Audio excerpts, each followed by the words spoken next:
don't worry. Hindi ka magsisisi sa akin. Then, you're fired! Hindi ko lulukuhin yung asawa ko. At hindi ko sisirain na tiwala niya sa akin. Dahil mahal ko ang asawa ko. Okay!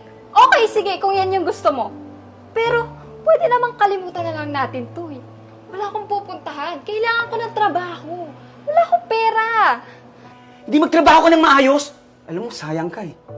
Bata ka pa. Alam mo, maraming paraan. Dumiskarte ka. Magsipag ka. Hindi yung katawan mo yung gamitin mo. Umalis ka na. Alis! Sir, okay po. Sorry, sir.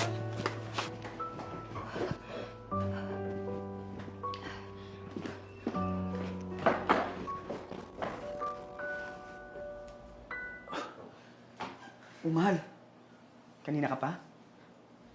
Mahal, kanina pa ako. And, dinig ko yung lahat. Mahal, hindi ko alam kung ano yung mararamdaman ko eh. Pero, mahal, pinabilib mo ako.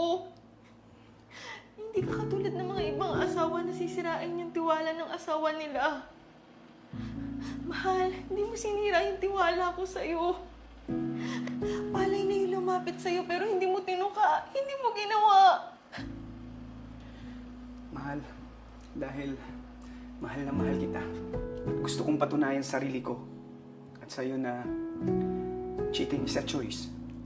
Pero hindi ko sisirain yung tiwala mo sa akin at yung pagmamahal mo sa akin. Mahal na mahal kita. At yung anak natin, walang makapag-iwalay sa atin. Walang makakasira sa pundasyon natin. Mahal na mahal kita.